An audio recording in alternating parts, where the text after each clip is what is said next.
Em nome do Pai, do Filho e do Espírito Santo. Amém. A Escritura é inspirada por Deus. Por isso ela é para nós palavra da salvação. A Bíblia, para nós que cremos, não é simplesmente um livro antigo e interessante. Para nós ela tem força de salvação. E é por isso que nós precisamos todos os dias sermos tocados por esta palavra, porque é ela quem nos orienta, é ela quem nos ilumina, é ela quem nos conduz. Meu irmão e minha irmã, a regra de fé da nossa vida cristã é a palavra de Deus.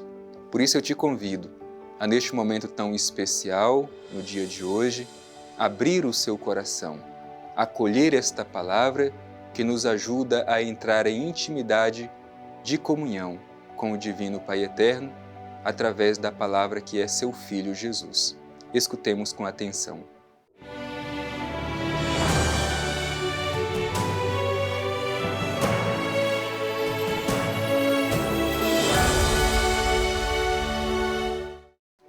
Do Evangelho de Jesus Cristo segundo Marcos. Glória a vós, Senhor. Os discípulos de João e os fariseus jejuavam, e vieram dizer-lhe: por que os discípulos de João e os discípulos dos fariseus jejuam, e os teus discípulos não jejuam?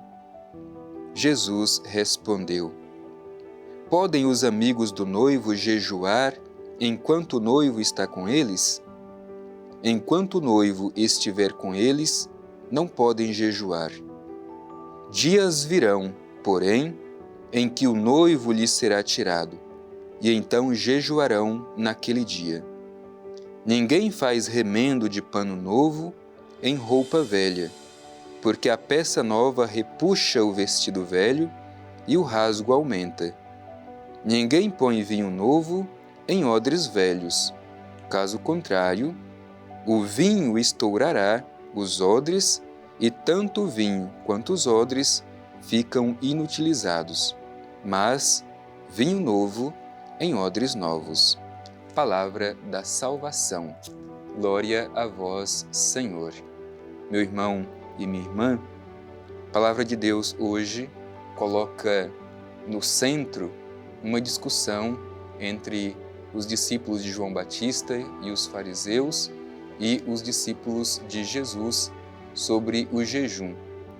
O jejum sempre foi um gesto de piedade muito importante na vida de Israel e também na vida cristã. E esta é a interrogação feita a Jesus. E nós precisamos, à luz deste Evangelho, procurar compreender um pouco, primeiro, o significado deste ato de piedade, mas, ao mesmo tempo, o que significa a presença de Jesus em nosso meio. O Evangelho começa dando justamente esta notícia. Os discípulos de João e os fariseus jejuavam e vieram dizer-lhe por que os discípulos de João e os discípulos dos fariseus jejuam e os teus discípulos não jejuam. Portanto, interpelam o próprio Jesus. Por que os teus discípulos não jejuam?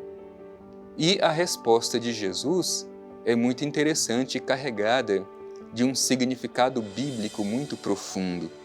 Diz Jesus: podem os amigos do noivo jejuar enquanto o noivo está com eles?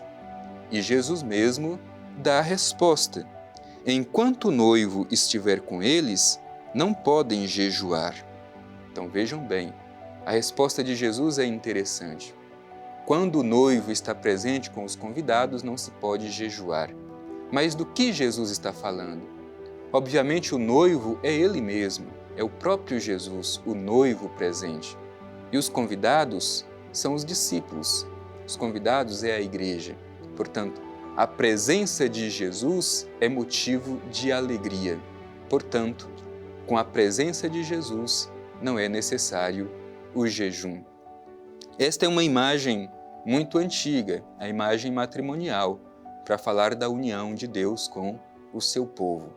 Deus é o esposo e Israel, o povo, é a esposa. Agora, com Jesus, ele se torna o novo esposo e a igreja a nova esposa. Jesus está presente entre os seus discípulos e este é um motivo de grande alegria. É o noivo presente juntamente com os seus amigos. Por isso, não é o momento do jejum. A presença de Jesus é motivo de alegria. Mas, ao mesmo tempo, Jesus diz no Evangelho: dias virão, porém, em que o noivo lhe será tirado. Que dias serão estes? Quando Jesus será entregue nas mãos dos poderosos, dos sumos sacerdotes, dos anciãos do povo. Quando ele é entregue nas mãos dos sacerdotes, quando Jesus é levado ao tribunal. Este é o dia em que Jesus é tirado do meio dos seus. Por isso ele diz: dias virão, porém, em que o noivo lhe será tirado, e então jejuarão naquele dia. Por isso que até hoje o jejum é um ato de piedade muito importante na nossa vida religiosa, na nossa vida cristã. No entanto, não nos esqueçamos. Cristo se faz presente, sobretudo na Eucaristia, e ali é o momento da nossa alegria. Sobretudo quando o sacerdote ergue o pão consagrado e diz: eis o Cordeiro de Deus que tira o pecado do mundo. É o momento da alegria, porque o noivo está presente e nele a nossa alegria é completa. É esta imagem que está apresentada aqui quando os discípulos de João e dos fariseus questionam Jesus sobre o jejum dos seus discípulos. Enquanto o noivo está presente, os convidados não têm a obrigação de jejuar. Quando o noivo está ausente, então sim, jejuarão.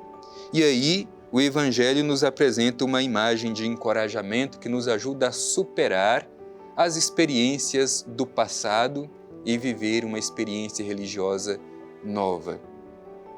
É uma mensagem de encorajamento.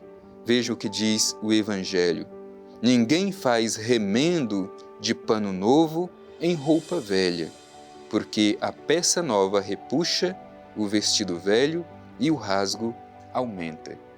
E continua dizendo: ninguém põe vinho novo em odres velhos, caso contrário, o vinho estourará os odres, e tanto o vinho como os odres ficarão inutilizados.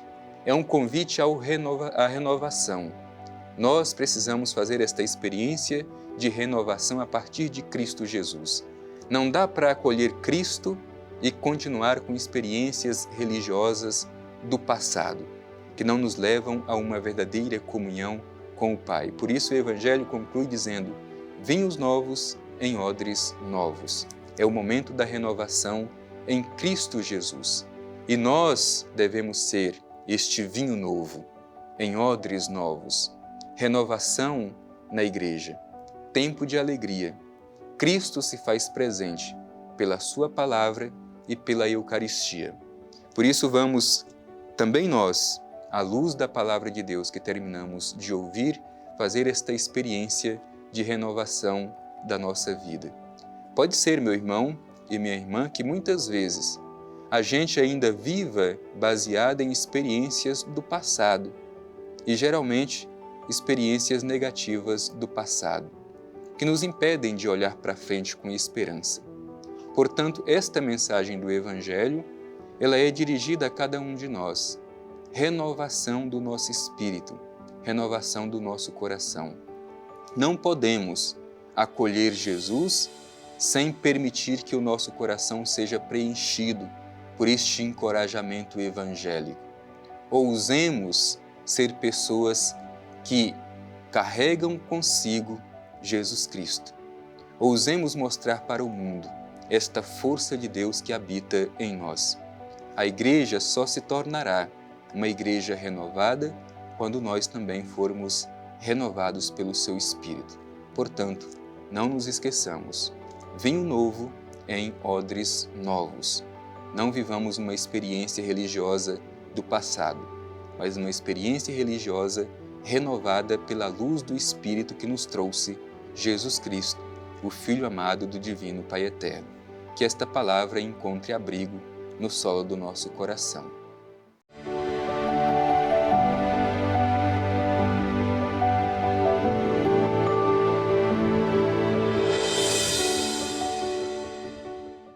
Meu irmão e minha irmã, ao acolher a palavra de Deus, o nosso coração se entusiasma.